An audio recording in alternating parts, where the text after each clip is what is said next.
अस्सलामु अलैकुम। ABN news के साथ मैं हूं अनम नकवी और मैं हूं लुकमान अली। हेडलाइंस आप जान चुके हैं, बुलेटिन का आगाज करेंगे। आगाज में आपको बताएं, पाकिस्तान के खिलाफ बरतानवी सरजमीन के इस्तेमाल पर बरतानवी हुकूमत का रद्द-ए-अमल। बरतानवी हुकूमत ने पाकिस्तान और पाकिस्तानी इदारों के खिलाफ बरतानवी सरजमीन के मुबैना इस्तेमाल से मुतल्लिक खदशात के तनाजुर में कहा है कि पुरअमन एहतजाज और आज़ादी इजहार अहम जमहूरी हुकूक हैं, ताहम ये हुकूक मुतलक नहीं बल्कि कानून के दायरे में रहते हैं। बरतानवी होम ऑफिस के मुताबिक पुरअमन एहतजाज का हक सिर्फ इस हद तक हासिल है जहाँ तशद्दुद, धमकी, नफरत अंगेजी या अवाम में खौफ व हिरास फैलाने जैसे इक़दाम शामिल न हों।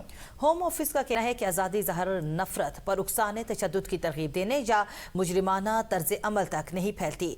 होम ऑफिस ने वाज़े किया, कानून की खिलाफ वर्जी करने वाले मुजाहिरों के खिलाफ पुलिस को कार्रवाई के मुकम्मल इख्तियारात हासिल हैं, जबकि ऐसे एहतजाज जिनसे अवाम को हिरासा किया जाए या खौफ और बेचैनी फैले उन पर कानूनी पाबंदियां भी आयद की जा सकती हैं। बरतानवी हुकूमत के मुताबिक एहतजाज और नफरत अंगेज जराइम से मुतालिक कवानीन का जायजा लिया गया है ताकि आज़ादी इजहार, पुरअमन एहतजाज और अवामी तहफ़्फ़ुज़ के दरमियान मुतवाज़न हदूद बरकरार रखी जा सके।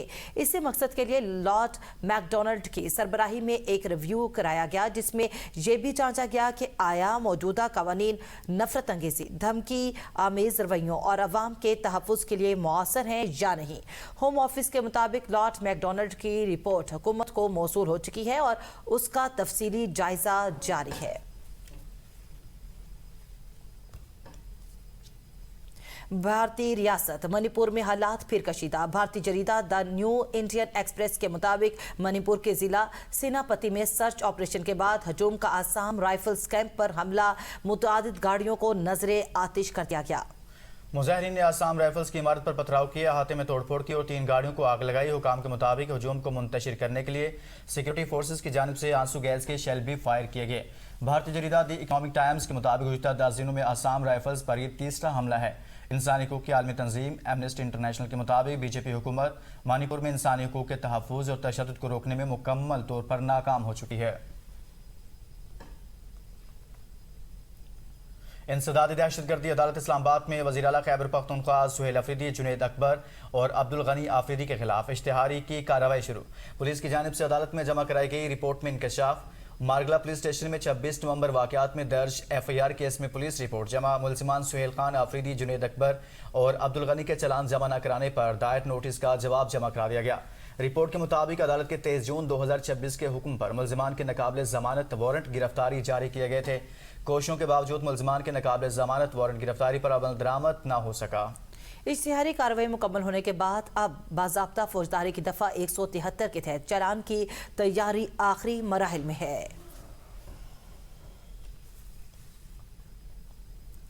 इंसानी अज़ा की गैर कानूनी खरीदो फरोख्त केस में 4 मुलजिमान की जमानतें मुस्तरद कर दी गईं।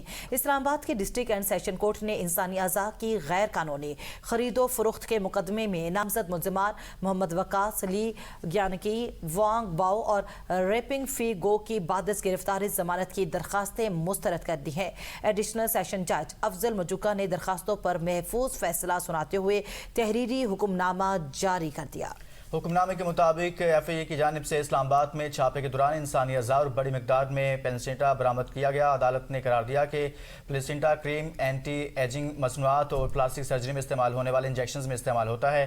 अदालती हुक्म में कहा गया कि फॉरेंसिक रिपोर्ट के मुताबिक बरामदशुदा प्लेसेंटा में इंसानी DNA की मौजूदगी साबित हुई, जबकि प्लेसेंटा इंसानी जिस्म का हिस्सा है और इसकी गैर कानूनी खरीदो फरोख्त एक संगीन मामला है। हुक्मनामे के मुताबिक बड़ी मिकदार में प्लेसेंटा की बरामदगी बादी नज़र में गैर कानूनी सरगर्मियों की निशानदेही करती है और मुकदमा मजीद तफ्तीश का नहीं बल्कि इब्तदाई तौर पर ही संगीन नौयत का है, इसलिए मुलजिमान की जमानत की दरखास्तें मुस्तरद की जाती हैं।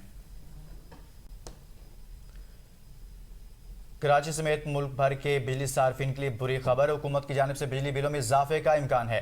माहाना एडजस्टमेंट में बिजली ₹1.20 फी यूनिट महंगी करने की दरखास्त दायर कर दी गई। CPPA ने जून 2026 की माहाना एडजस्टमेंट की दरखास्त नेपरा में जमा करा दी। नेपरा की जानिब से दरखास्त पर 29 जुलाई को समाअत करने का फैसला। हुकूमती पॉलिसी गाइडलाइंस के मुताबिक माहाना एडजस्टमेंट का इतलाक के इलेक्ट्रिक सार्फिन पर भी होगा। आगे बढ़े और आपको बताएं, पीपल्स पार्टी ने आज़ाद कश्मीर में इंतखाबी सरगर्मियां तेज कर दी हैं। पाकिस्तान पीपल्स पार्टी के चेयरमैन बिलावल भुट्टो जरदारी आज इंतखाबी मुहिम के सिलसिले में डडियाल पहुंचेंगे। बिलावल भुट्टो जरदारी आज डडियाल में बड़े इंतखाबी जलसे आम से खिताब करेंगे। بلاول بھٹو زرداری مختلف اضلاع میں بھی عوامی جلسوں سے خطاب کریں گے۔ بلاول بھٹو زرداری 19 جولائی کو کوٹلی، 21 جولائی کو نکیال اور 22 جولائی کو میرپور جبکہ جولائی کو مظفر آباد میں جلسے عام سے خطاب کریں گے۔ بلاول جلسوں میں پارٹی منشور اور انتخابی حکمت عملی پیش کریں گے۔ بلاول بھٹو زرداری کے دوروں کے دوران پارٹی رہنماؤں اور امیدواروں سے ملاقاتیں بھی متوقع ہیں۔ انتخابی حکمت عملی کا جائزہ لیا جائے گا۔ اس متعلق آپ کو آگاہ کریں کہ بلاول بھٹو زرداری ڈڈیال میں آج بڑے انتخابی جلسہ عام سے خطاب کریں گے۔ اس کے علاوہ 19 جولائی کو کوٹلی، 21 جولائی کو نکیال اور دیگر شہروں میں جلسے کیے جائیں گے۔ 27 جولائی کو آزاد کشمیر میں عام انتخابات ہو رہے ہیں اور انہی انتخابات کے سلسلہ میں بلاول بھٹو اپنے انتخابی مہم کا باقاعدہ آغاز کر رہے ہیں، جس کا آغاز وہ ڈڈیال جلسے سے کریں گے، جس کے بعد نکیال میں جلسہ ہوگا۔ اسی طرح سے 22 جولائی کو میرپور میں بھی وہ جلسے سے خطاب کریں گے، 19 جولائی کو کوٹلی میں جلسہ عام سے خطاب کریں گے اور 27 جولائی کو ہونے والے انتخابات کے سلسلے میں اپنا منشور پیش کریں گے۔ اور اس متعلق آپ کو آگاہ کریں کہ بلاول بھٹو کی جانب سے پارٹی رہنماؤں سے ملاقاتوں کا سلسلہ بھی جاری ہے۔ چیئرمین پیپلز پارٹی بلاول بھٹو آزاد کشمیر قانون ساز اسمبلی کے حوالے سے ہونے والے انتخابات سے متعلق اپنی انتخابی مہم کا باقاعدہ آغاز کر رہے ہیں۔ وہ مختلف حلقوں میں جا کر خطاب کریں گے، انتخابی مہم کے سلسلہ میں اپنا منشور پیش کریں گے۔ آزاد کشمیر کے انتخابات سے متعلق پاکستان پیپلز پارٹی باقاعدہ طور پر اپنی انتخابی مہم کا آغاز کر رہی ہے۔ بلاول بھٹو 19 جولائی کو کوٹلی، 21 جولائی کو نکیال اور 22 جولائی کو میرپور میں خطاب کریں گے۔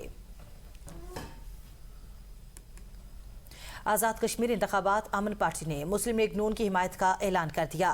امن پارٹی کی چیئرپرسن بی بی اختر نے مظفر آباد کی نشست پر بیرسٹر افتخار گیلانی کے حق میں دستبرداری کا اعلان کرتے ہوئے پارٹی کارکنان کو پاکستان مسلم لیگ نون کے امیدوار کی حمایت کی ہدایات جاری کر دی۔ ادھر لچراٹ کی نشست سے راجہ محفوظ خان انقلابی بھی مسلم لیگ نون کے امیدوار کے حق میں دستبردار ہو گئے ہیں۔ بی بی اختر نے کہا کہ مسلم لیگ نون ہی ترقی کی ضامن ہے اور مہاجرین جموں کشمیر کی بھرپور حمایت پر پارٹی قیادت کی شکر گزار ہوں۔ انہوں نے کہا کہ راجہ فاروق حیدر خان کشمیریوں کے متفقہ لیڈر ہیں۔ اس موقع پر امن پارٹی نے باضابطہ طور پر مظفر آباد اور لچراٹ کی نشستوں پر مسلم لیگ نون کے امیدواروں کی حمایت کا اعلان کر دیا۔ مسلم لیگ نون کے صدر نواز شریف اور وزیر اعلیٰ پنجاب مریم نواز بھی آزاد کشمیر انتخابی مہم میں انٹری دینے کو تیار۔ شیڈیول جاری کر دیا گیا۔ آزاد کشمیر انتخابات کے لیے مسلم لیگ نون کی انتخابی سرگرمیاں تیز ہو گئی اور میاں نواز شریف کے دورہ آزاد کشمیر کو حتمی شکل دے دی گئی ہے۔ لیگی ذرائع کے مطابق صدر مسلم لیگ نون میاں نواز شریف 21 جولائی کو مظفر آباد اور 24 جولائی کو میرپور میں بڑے انتخابی جلسوں سے خطاب کریں گے۔ آگے بڑھے مزید آپ کو بتائیں، چین اور پاکستان کا امریکہ اور ایران جنگ بندی کی بحالی پر زور۔ نائب وزیر اعظم اسحاق ڈار کی Shanghai world artificial intelligence conference کے موقع پر چینی وزیر خارجہ وانگ لی سے دو طرفہ ملاقات ہوئی۔ دونوں رہنماؤں کا امریکہ اور ایران کے درمیان جنگ بندی کی بحالی پر زور۔ چینی وزارت خارجہ کا کہنا ہے کہ مسئلے کے پرامن حل کے لیے دوبارہ مذاکرات کی میز پر بیٹھا جائے، تمام فریقین اپنے کیے گئے وعدوں پر عمل درآمد یقینی بنائیں۔ اسلام آباد مفاہمتی یادداشت کے تحت جنگ بندی پر عمل درآمد کیا جائے۔ اسحاق ڈار اور وانگ جی کی ملاقات میں آل ویدر اسٹریٹجک کوآپریٹو پارٹنرشپ کے مزید فروغ کے مشترکہ عزم کا اعادہ کیا گیا۔ سی پیک 2 تجارت، سرمایہ کاری، ڈیجیٹل معیشت اور مصنوعی ذہانت میں تعاون بڑھانے پر بھی زور دیا گیا۔ امریکی فوج کے سینٹرل کمانڈ نے تصدیق کیا ہے کہ امریکی بحریہ نے ایک بڑی کارروائی کرتے ہوئے ایران کا ایک کارگو بحری جہاز اپنے قبضے میں لے لیا ہے۔ امریکی حکام کے مطابق گائیڈڈ میزائل شکن امریکی جنگی جہاز نے خلیج عمان اور آبِ ہرمز کے نزدیک اس ایرانی جہاز کو روکنے کا اشارہ کیا۔ باہر انتباہ کے باوجود جب ایرانی عملے نے جہاز کو نہیں روکا اور امریکی ناکہ بندی کو توڑنے کی کوشش کی تو امریکی فورسز نے جہاز کے انجن روم پر فائرنگ کر کے اسے ناکارہ بنا دیا اور امریکی میرینز نے جہاز پر چڑھ کر اس کا مکمل کنٹرول حاصل کیا۔ تو دوسری جانب ایران کے مشترکہ ملٹری کمانڈ نے امریکی کارروائی پر شدید رد عمل دیتے ہوئے اسے بحری قزاقی قرار دے کر سخت جواب دینے کا اعلان کیا ہے۔ مشرق وسطی میں جنگ کے بادل مزید گہرے ہو گئے۔ ایرانی پاسداران انقلاب نے دعویٰ کیا کہ انہوں نے آپریشن نصر 2 کے تحت اردن، کویت اور بحرین میں قائم امریکی فوجی تنصیبات کو درجنوں بیلسٹک میزائلوں سے نشانہ بنایا ہے۔ ایرانی فوج کے جاری کردہ فوٹیج میں سپریم لیڈرز کی تصاویر والے جدید ترین میزائل داغے ہوتے دیکھا بھی جا سکتا ہے۔ دوسری جانب کویت، بحرین اور اردن نے دعویٰ کیا کہ ان کے فضائی دفاعی نظام نے تمام ایرانی میزائلوں کو فضا میں ہی تباہ کر دیا ہے۔ واشنگٹن کے حالیہ حملوں کے بعد تہران کی اس جوابی کارروائی نے خطے میں کشیدگی کو انتہائی خطرناک حد تک بڑھا دیا ہے۔